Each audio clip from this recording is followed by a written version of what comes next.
127వ కీర్తన మనము బైబిల్లో చూసినట్లయితే ఇంచుమించు పక్కన కనబడతాయి. ఈ 125వ కీర్తన 127వ కీర్తనలో ఇద్దరు స్త్రీలు మనకు కనబడతారు. 125, 127 ఈ కీర్తనలు మొదటగా మనము 1 వచనాలు చూస్తే, యెహోవా ఇల్లు కట్టించిన యెడల దాని కట్టివారి ప్రయాస వ్యర్థమే. యెహోవా పట్టణము కాపాడిన యెడల దాని కావలి కాయవారు మేలుకొని ఉండుట వ్యర్థమే. ఇక్కడ కట్టడం కనబడుతుంది. అది మనుషులు కట్టాలనుకున్న ఇల్లు, దాని కట్టువారు ప్రయాస వ్యర్థమట. అది కట్టవలసింది దేవుడేనట.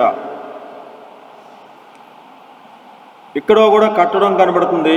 యెహోయందు నమ్మిక ఉంచువారు కదలక నిత్యము నిలుచు సియోను కొండవలే ఉందురు. యెహోయందు నమ్మిక ఉంచువారు ఎలా ఉంటారండి? సియోను కొండవలే కదలక నిత్యము నిలిచి ఉంది. సియోను కొండకు ప్రత్యేకత ఉంది. యేసు 1000 దేవదూతలతో ఆ కొండ మీదకి వస్తాడట. ఈ సియోను కొండ కదలక నిత్యం నిలిచి సియోను కొండ ఒక స్త్రీకి పోలికైతే, యెహోవా ఇల్లు కట్టించిన యెడల కట్టువారి ప్రయాస వ్యర్థమైనది మరి ఒక స్త్రీకి. ఈ ఇద్దరు స్త్రీల గురించి మనం విందాం. మన దృష్టికి 3 స్త్రీలు వస్తారు, కానీ ఇక్కడ 2 స్త్రీల గురించి మనం విందాం. అబ్రహాము అనే విశ్వాసులకు తండ్రి, దేవుని యొక్క స్నేహితుడు అనబడిన అబ్రహాము యొక్క భార్య ఎవరండి? శారాయి. అవునండి, శారా అంతేనా? కాబట్టి ఈ శారా దేవుని చేత వాగ్దానం చేయబడింది. నీ సంతానం ఇసుగురేణుల్లాగా ఉంటారు అని వాగ్దానము పొందింది. ఇది అబ్రహమా, నేను చూపించిన దేశానికి బయలుదేరి వెళ్ళు అంటే బంధువులను, స్నేహితులను, తల్లిదండ్రులను విడిచిపెట్టి తన భార్యని వెంటబెట్టుకొని బయలుదేరి వెళ్ళిపోయాడు. ఏ దేశానికి వెళ్ళాలో తెలియదు. దేవుడు చూపించిన దేశానికి వెళ్ళాడు. ప్రభువా ప్రభు అని పొద్దస్తమానం పాటలు పాడడం తేలికే కానండి, లేదా మన సమస్యలకు ఆశలు తగ్గట్టు ప్రార్థన చేసుకోవడం తేలికే కానండి. బంధువుల్ని, స్నేహితుల్ని విడిచిపెట్టి ఒంటరిగా మడిగట్టుకున్నట్టు, దేవా నీకోసమే తప్ప నాకు ప్రజలు అక్కర్లేదు, తండ్రి అక్కర్లేదు, ఎవరో అక్కర్లేదని ఒంటరిగా వెళ్ళడం చాలా కష్టమండి. మొదట దేవుడు కోరుకునేది సెపరేషన్ అండి, ప్రత్యేకంగా ఉండాలి. ఈ లోకంలో లోకజనులు ఉంటారు, అన్ని జనులు ఉంటారు. ఈ లోకజనుల్లో నువ్వు ప్రత్యేకంగా ఉండాలి అని కోరుతాడు. ఎవరైతే వారు కోరలేదో దేవుడి స్నేహం వారితో, లేదా దేవుని స్నేహం వారితో ఉండదు. లోకంతో స్నేహం చేయవాడు దేవునికి శత్రువు. వ్యభిచారులారా అన్నాడు. కన్యకను ఒక పురుషుడికి ప్రదానం చేసినట్లు మన హృదయం ఎవరికండి ప్రదానం చేయబడింది?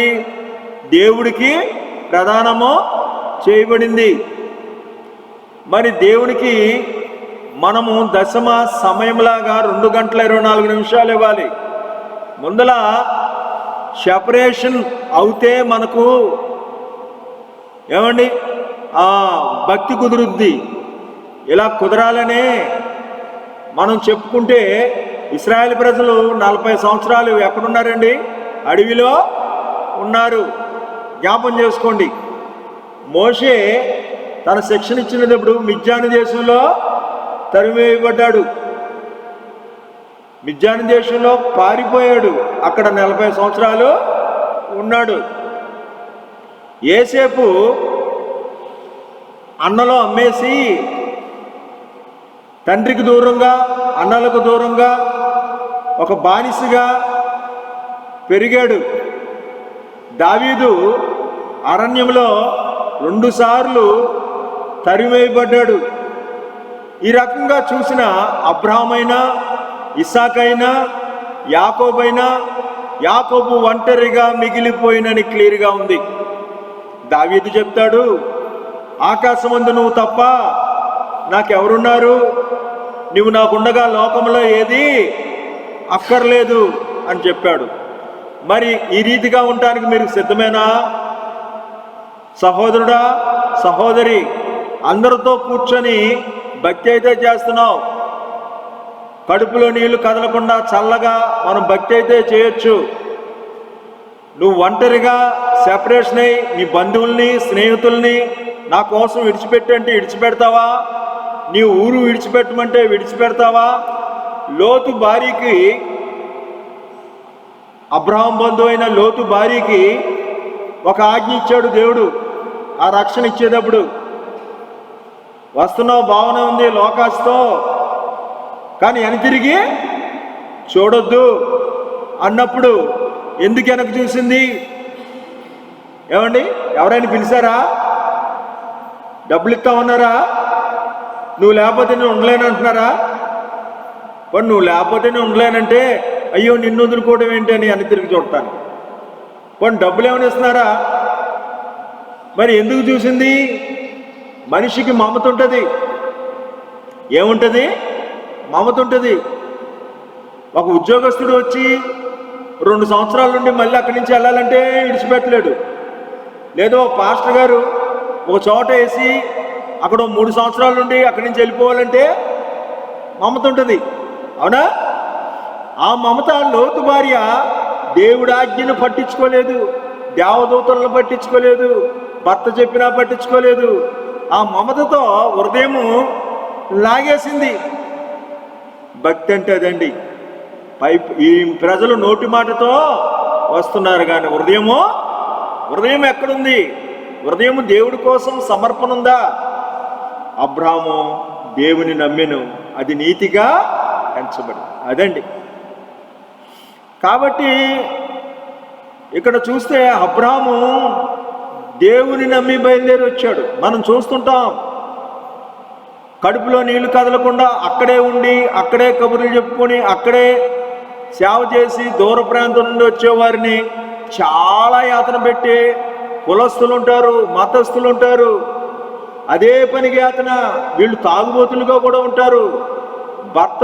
భార్యాభర్తల బంధంలో వారి నిర్వహణ కూడా చేయలేరు, పోషించరు. ఏదో పితరుల ఆశతో బతుకుతూ చక్కగా గారాభంగా పెరుగుతూ తాగుబోతులుగా మరి వెకిలి చేస్తుంటారు. కొంతమందిని దూషిస్తానికి మాటుగాళ్ళను కూడా పెడతారు. కానీ అబ్రహాము అలాగ లేడు. కానండి మనం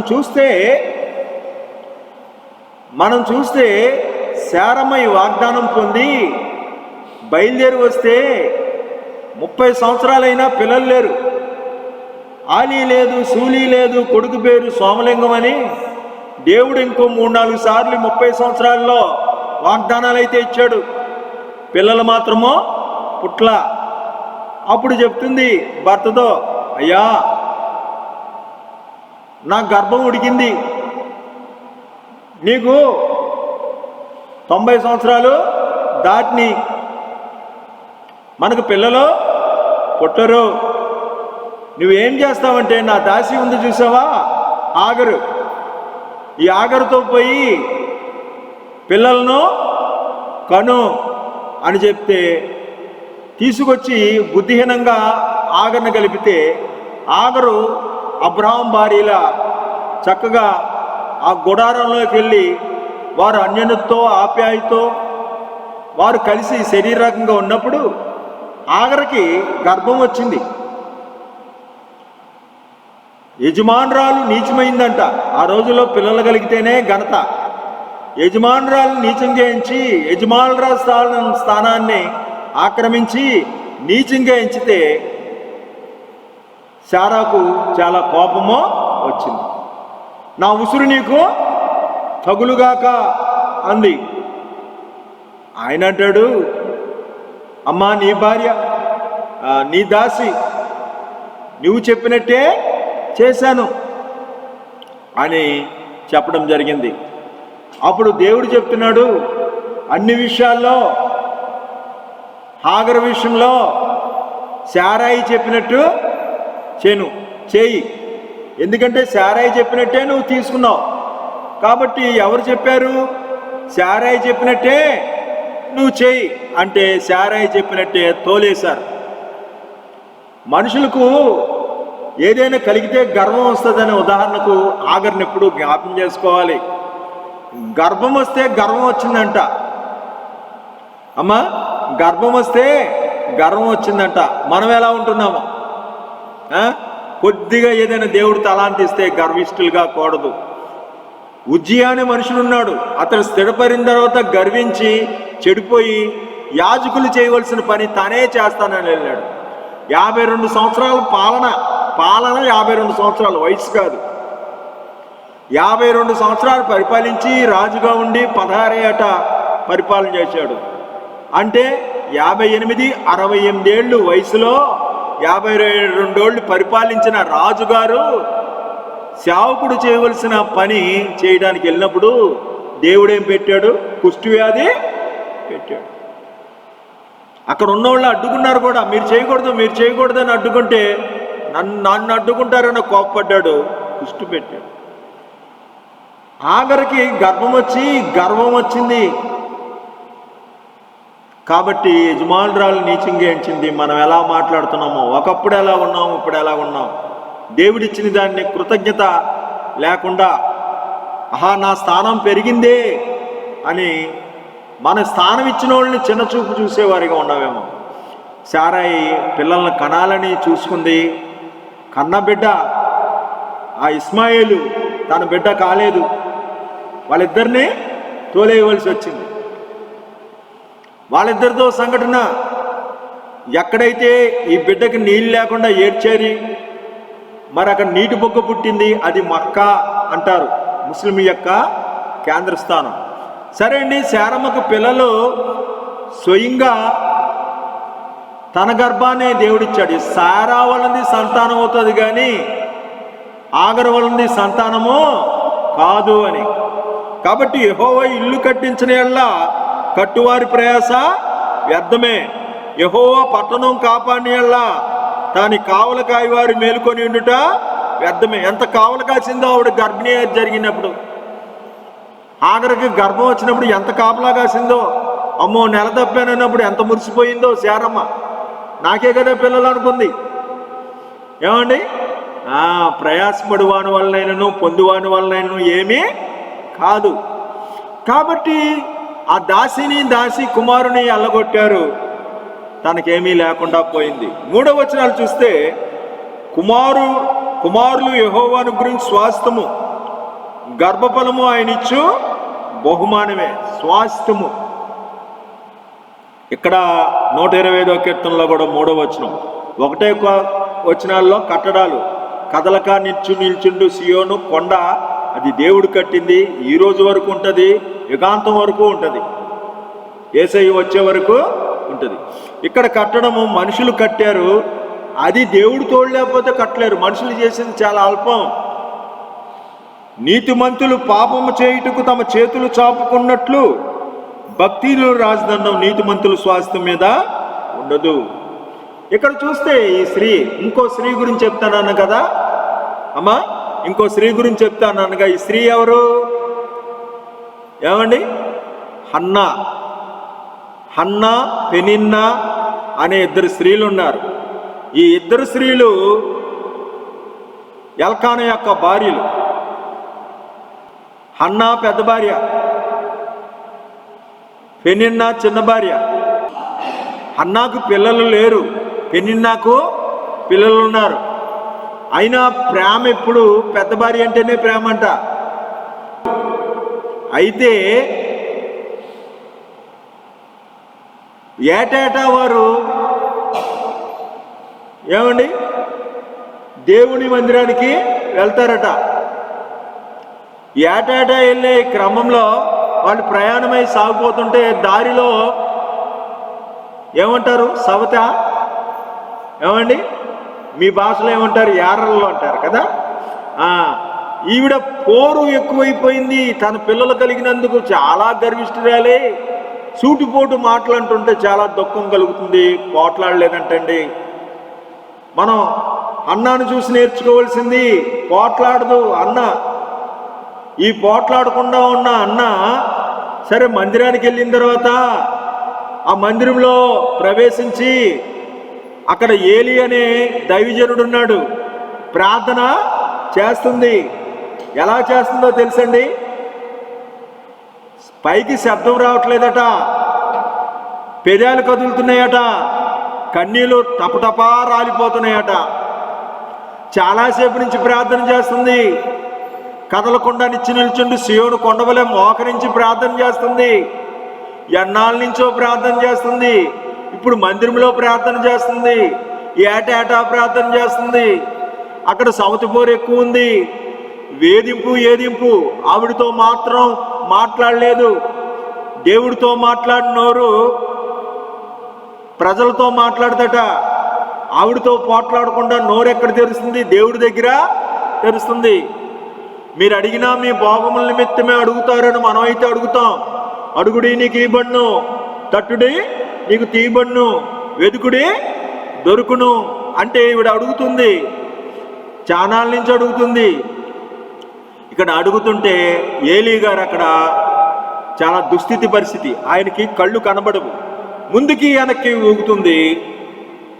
ఊగుతుంటే చాలాసేపు నుంచి ఉంటే మత్తురాలా మత్తురాలా లే, ఎదురుగా నీ ఎదురుగా ఉన్న ఆ ద్రాక్షరస పాత్ర తీసేసి లే అంటున్నాడు. అంటే ఏంటంటే ఆ దేశంలో స్త్రీలు కూడా తాగుతారట. ఆ చలి దేశంలో స్త్రీలు కూడా తాగుతారట. అంటే ఏంటి తెలుసా? తాగుబోద్దానా లేచి నీ బ్రాందీ చేసి అవతల పడేసే అంటే ఎటువంటిదో అటువంటిది. మనమైతే ఎలా ఉంటాం తెలుసా? జాగ్రత్తగా మాట్లాడు పాస్టర్. ఏం మాట్లాడుతున్నావు? నేను ప్రార్థన చేస్తున్నా. పైగా ఎటువంటి పరిస్థితి అంటే ఏలీది ఆ వచ్చిన వారితో వ్యభిచారం చేసే పరిస్థితి ఏలీది కుమారులది. ఆ మాంసం తీసేసుకుంటున్నారు పిల్లలు ముందుగానే. ఏలీ పిల్లలు ఈయన చెప్పినా వినట్లేదు. ఏలీ పిల్లలు దేవుడు ఉగ్రత వస్తుందిరా బాబు అని చెప్పినా ఆ పిల్లలు యాజకత్వం చేస్తున్నాడు. ఆయన ముసలాయన అయిపోయాడు. తన పిల్లలు ఆ పాస్టర్లు క్రమం లేని రోజుల్లో అన్నా ప్రార్థన చేస్తుంది. నీ పిల్లలకి నువ్వు చెప్పుకోలేవు, నీ పిల్లలకు నువ్వు చెప్పుకోలేవు, కానీ మాకేంటి? నువ్వు పొట్టవృత్తి కోసం వచ్చినాడు. నేనెంత ప్రార్థన చేస్తున్నానో తెలుసా? అంతే శ్వాసాలు వస్తాయో భక్తి చేసేవాళ్ళకి భక్తి. కొద్దిగా నాప్రా ఇస్తే పెద్ద పోజు, కొద్దిగా ఫ్యాన్ వేస్తే పెద్ద పోజు, కొద్దిగా పాట పాడితే పెద్ద పోజు, కొద్దిగా సండే స్కూల్ నడిపితే పెద్ద పోజు, కొద్దిగా ప్రసంగం చేస్తే పోజు. అందరూ పోజులతోనే ఉన్నారండి దేవుని మందిరాల్లో. సేవకుడి మీద అక్కడ గొడవలో తన సవతి మీద పోట్లాడలేదు. పాస్టర్ని కూడా అవకాశం ఉన్నా అలా నీ దాసురాలనైనా నన్ను పనికి మాలిన దానిగా ఎంచవద్దు, కదలక నిత్యం నిలిచిండు సియోనో. అది బురద బాండమేనంట. ఏ చేతితో పట్టుకున్నా ఆ కుండలోనిది బయటపడద్దంట. నీరుంటే నీరు, అమృతం ఉంటే అమృతం, బురద ఉంటే బురద ఆ కుండను కదిపితే వస్తుంది అంటారు. కాబట్టి మన హృదయం నిండిన దాన్ని బట్టి నోరు, ప్రార్థన చేసే నోరు ఎలా ఉండాలి? అన్నాన్ని చూసి నేర్చుకోవాలి. ఎటువంటి బిడ్డను కన్నది? నాకు కుమారునిస్తే నీకు ప్రతిష్ఠ చేస్తాను, నీ మందిరానికే ఇస్తాను. మనమైతే మన భోగముల నిమిత్తం అడుగుతామంట. ప్రయాసపడతారు, యుద్ధము చేస్తారు, కానీ దేవుణ్ణి అడగనందున ఏమీ పొందలేరు అంటున్నాడు. అడుగుడి, రొట్టెని అడిగితే రాతినిస్తానా? చేపను అడిగితే పామునిస్తానా? అని గుడ్డుని అడిగితే తేలినిస్తానా? అన్యాయస్తుడే న్యాయాధిపతి అడిగినట్టు అన్యాయస్తుడే న్యాయాధిపతి దగ్గరికి బీదురాలు మాటి మాటికి వస్తే అన్యాయస్తుడే న్యాయాధిపతి మారిపోయాడు. న్యాయస్తుడైన దేవుడు, తన సొంత కుమారునిచ్చిన దేవుడు, తన సొంత కుమారునితో అన్నీ నీకు ఇవ్వగలిగే దేవుడు, ఏదైనా నీకు కొదువు లేకుండా దేవుడు తన ఐశ్వర్యం చొప్పున క్రీస్తు యేసునందు మహిమలో మీ ప్రతి అవసరమును తీరుస్తాడు. కాబట్టి అడగాలి. ఏమండి, రాత్రి ఎన్నో దేవుడు తన ఐశ్వర్యం చొప్పున క్రీస్తు యేసునందు మహిమలో మీ ప్రతి అవసరమును తీర్చినని. భయమే ఐశ్వర్యము, గ్రహింపు ఒక ఐశ్వర్యము అని అన్నాం. సొంకరుకుంది భయము గ్రహింపు అని అన్నాం. సిలువు మీద దొంగకేముంది? మనకైతే ఇది న్యాయమే, ఈయనే పాపమో చేయనివాడు. అలాగే భయం అనే ఐశ్వర్యం ఉంది. దాని చొప్పున ఒక సేవకుణ్ణి, క్రీస్తు అంటే ఇక్కడ ఎవరవుతారు? ఏలీ అవుతాడు, అభిషిక్తం. కాబట్టి ఏలీ గారికి గౌరవించుకొని కనిపెట్టినప్పుడు ఆ అన్న అమ్మా ఏమన్నాడు? ఏమండి ఏలీ, అమ్మా నేను చూడలేదు, తల్లి మీదిటికి సమయం వస్తుంది, నీ కడుపున గర్భంలో కుమారుడు ఉంటాడు అని చెప్తే గర్భధారణ జరిగింది. 3 ఏళ్ళు పెంచిందట. ఏమండి 3 ఏళ్ళు అయిన తర్వాత తిరిగి తీసుకొచ్చి పాలు విడిచిన తర్వాత దేవునికి ప్రతిష్ఠ చేసి ఆ ఏలీ గారికి చూపించి అంకితం చేసింది. బాలుడైన సమయలు, అతనికి సమయలు అని పేరు పెట్టారు. ఈ సమయలు ఆ 3వ ఏటనే అక్కడే మొక్కాడనున్నాడు. 3వ ఏటన అక్కడి నుంచి ఏటకు ఒకసారే వచ్చి చూసేదట, ఇంటికాడ పెట్టుకోలేదు. ఏటికి ఒకసారే వచ్చి తన చేతితో అల్లిన ఆ వస్త్రాన్ని తీసుకొచ్చి కుమారుడికి ఇచ్చేదట. కాబట్టి మనం ఎలా ఉన్నాం? అబ్రాహాము తన ఒక్కగాని బిడ్డ మీద కూడా కత్తి ఎత్తాడు. మన పిల్లల మమత. ఏమండి, మన పిల్లలు ఇంజనీరింగ్ చదువుతున్నారు, అన్నీ చదువుతున్నారు, కానీ పిల్లలను దేవునికి సేవకు సమర్పిస్తానికి మనసు ఉండదు. అంతా వీ పోరు నో మోరు. నీవు 4 ఉన్నావు నాయనా, bless my child, bless my wife, bless me, bless my doctor. ఏమండి, నా కుమారుని దీవించు, నా కూతురుని దీవించు, నా భార్యని దీవించు, నన్ను దీవించు. We 4 no more. మా 4 దీవించు, ఇంకేమీ పర్వాలేదులే. యోబు తన స్నేహితుల కోసం ప్రార్థన చేసినప్పుడు తన కుష్టు లాంటి తనకున్న భయంకరమైన జబ్బు ఎంత సనుక్కున్నాడో, ఎంత మాట్లాడారో కానీ తెమలలేదు, కానీ వ్యవహారమో పరిష్కారం కాలేదు. కానీ ఇతరుల కోసం ప్రార్థన చేసినప్పుడు మనకు పరిష్కారం అవుతుంది. కాబట్టి కదలక నిలిచి ఉండి ఈ సుబుద్ధితో ఈవిడ సాధించింది. 2వ వచనం చూస్తే, మీరు వేకును లేచి చాలా రాత్రి అయిన తర్వాత పండుకొనుచు కష్టార్జితమైన ఆహారం తినుట వ్యర్థమే. మీరు చూస్తే ఈ తెల్లారుజామున లేచి ఆ టిఫిన్ బాక్సులు కట్టుకొని ఇప్పుడు వెళ్తారు. మీరు ఎప్పుడు లేచారో ఏమండి? ఇప్పుడు వెళితే కష్టపడిన తిని ఎప్పుడో 10 కూడా అవుతుంది, ఒక్కొక్కరికి లేటుగా వస్తారు. ఎప్పుడో రాత్రి వచ్చి వండుకొని మళ్ళీ తెల్లారుజామున లేచి ఇలాగ వెళ్తున్నారే, మీరు కష్టపడుతుంది కూడా వ్యర్థమైపోతుందంట, మీకు బలం రావట్లేదంట. అయితే యెరూషలేము చుట్టూ పర్వతాలు ఉన్నట్లు నిత్యము తన ప్రజల చుట్టూ దేవుడు ఉంటాడంట. 2వ వచనాల్లో బలాల గురించి చెప్తుంటే 3వ వచనాలు ఇక్కడ స్వాస్థ్యము అక్కడ స్వాస్థ్యం అంటాడు. కాబట్టి ఎల్కానా ఎక్కువగా ప్రేమించాడంటే ఈవిడి ఎంత మంచి మనిషో. అది స్వాస్థ్యము అంటే భర్త స్వాస్థ్యము, పిల్లల స్వాస్థ్యము, స్వాస్థ్యం అంటే ఆస్తి. 4వ వచనం, యెహోవా మంచివారికి మేలు చేయను, యథార్థవంతులకు మేలు చేయను. ఎంత మంచిదండి అన్న. ఎటువంటి స్వభావం ఉంది? ప్రార్థన చేస్తున్నాం కానీ పోట్లాడిన స్వభావం ఉండాలి. యవ్వన కాలమున పుట్టిన కుమారులు బలవంతుని చేతిలో బాణముల వంటి వారు. అక్కడ ఇక్కడ 4వ వచనాల్లో ఉజ్జీవము. యవనస్తులంటే ఏం చెప్పాడంటే బైబిల్లో రకాలు చెప్పాడు. పిల్లలారా మీరు విగ్రహారాధన జోలికి వెళ్ళొద్దు. యవనస్తులారా మీరు బలవంతులు. తండ్రులారా మీరు ఆది నుండి ఉన్నవారిని ఎరుగుదురు. యవనస్తులంటే ఉజ్జీవం మాట అండి. యవనస్తులంటే యవనం అని కాదు, అక్కడ వారు వయసులో ఉన్నవారైనప్పటికీ 90 ఏళ్ళున్నా ప్రార్థన పెడితే వచ్చేస్తారే, వాళ్ళు హృదయ శుద్ధి చేసుకొని యథార్థముగా దేవుని ఎతికేవారు. యథార్థం గల వారిని బలపరచుటకే యెహోవా కనుదృష్టి లోకమంతా సంచారం చేస్తుంది. యథార్థవంతులు దేవుని ముఖ దర్శనము చేస్తారు. యథార్థవంతులకు ఏ మేలు చేయక మానడు. కాబట్టి దేవుడు అటువంటి అనుగ్రహం ఇచ్చాడండి. ఈ యొక్క హన్నాకి కదలకాన్నిచ్చి నిల్చుండి సియోను కొండ మనకు కనబడుతుంది. చివరికి ఏమవుతుందంటే 5వ వచనాలు, మార్గాలు వారు తమ వంకర త్రోవలకు తొలగిపోవుదురు, పాపము చేయి వారితో కూడా కొనిపోవును, ఇశ్రాయేలు మీద సమాధానం ఉండును గాక. అంటే మరి పుట్టిన పిల్లల చేత తన అమ్ములు పొంది నింపుకునేవాడు బాణం ఎప్పుడు బలవంతుడు వదిలితే గురి దగ్గరికి వెళ్తుంది.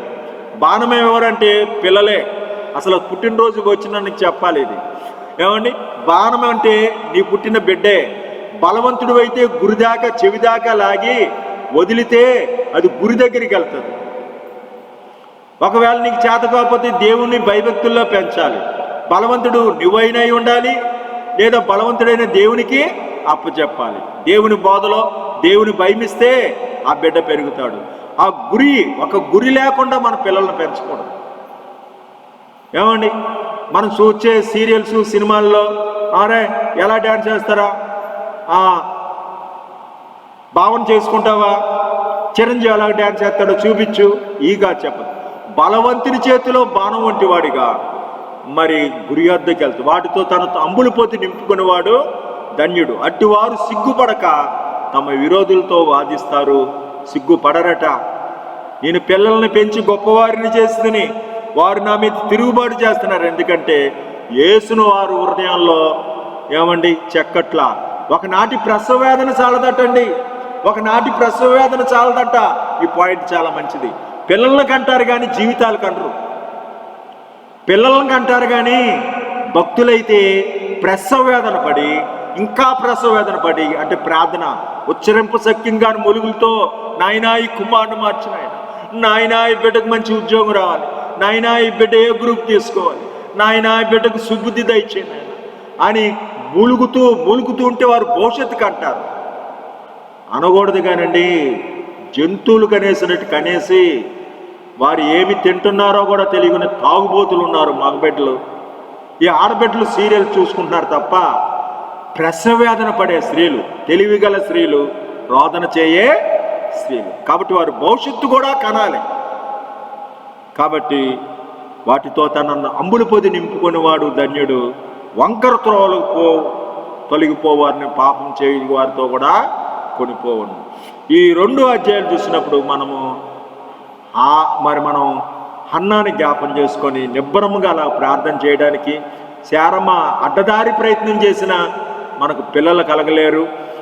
మరి ఏ రకంగా ప్రయాసపడువాని వలనైనా పొందువాని వలనైనా కాదు. ఏదైనా నీకు కలగాలనుకుంటే సూర్యుడు తన సూరత్వం బట్టి, ఐశ్వర్యంతుడు తన ఐశ్వర్యం బట్టి, జ్ఞాని తన జ్ఞానం బట్టి ఆశించకూడదు. అన్నీ ఉన్నా, నీకు డబ్బులున్నా, నీ కృపయ్యా, నువ్వు కట్టకపోతే నా ఇల్లు కట్టలేనయ్యా. కొంతమంది ఇల్లు కడతారు, దాంట్లో ప్రవేశం కూడా ఉండదు. ఎవరో చచ్చిపోయి ఆపేశారు నాన్న మీద. కాబట్టి నీకు అన్నీ ఉన్నా, మన తరపున మనుషులున్నా, అక్కడ మనకు సపోర్ట్ ఉన్న మనుషులున్నా, ఆకాశముందు ఆసీనుడా నీ తట్టే కన్నులు ఎత్తుచున్నాను. దాసుడు కన్నులు యజమాని తట్టు, దాసురాలు కన్నులు యజమాని తట్టు చూసి ఆయన్ని అడగాలి. కాబట్టి ఆయన మూస్తే తెరిచేవాడు లేడు, తెరిస్తే మూసేవాడు.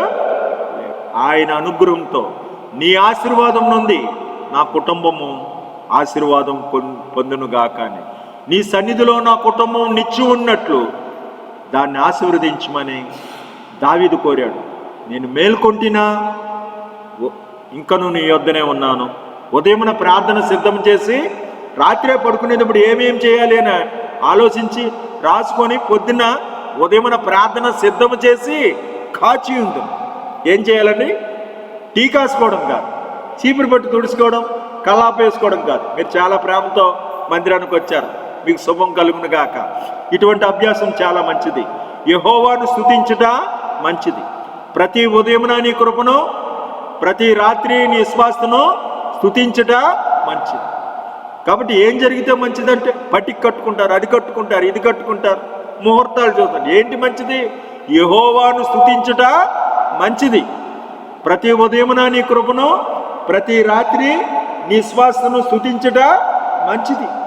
చెడ్డ మాట్లాడుకుంటూ గలిబిలి చేసుకుంటూ సినిమా పాటలు పెట్టుకోవడం కాదు. ఫస్ట్ దేవుని స్తుతి ఉండాలి. రాజులు సైతం బలహీన సమయంలో ఏమి చేయుటకు నాకు తోచదు, నీవేనా దిక్కు. ఈ లోకకాలమే యుద్ధకాలం అండి. దినాలు కూలివాని దినాలు. ఈ రోజులో ఉంటే ఉన్నట్టు, జీతానికి ఇస్తే అది నెలకిస్తారు. కూలివాని దినాలంటే ఏ రోజు ఉంటే ఆ రోజు ఉంటాం. ఈ యుద్ధంలో మనకు విశ్రాంతి లేదు. మనకు దేవుడు తోడుగా ఉంటాడు. పిల్లలు పెళ్లిళ్ళు చేయాలి, చేతిలో డబ్బులు లేవు. అయ్యో భర్త మంచోడు కావట్లేదు, అయ్యో భార్య మంచిది కావట్లేదు, పిల్లలు తిరగబడే వారికి ఉన్నారు, నాకేమీ అర్థం కావట్లేదు, వ్యాధి వచ్చింది, ఈ పక్షపాతం వచ్చింది, ఈ కిడ్నీ ట్రబుల్ వచ్చింది, ఈ గుండె జబ్బు వచ్చింది, ఎంత వేదన ఉంది.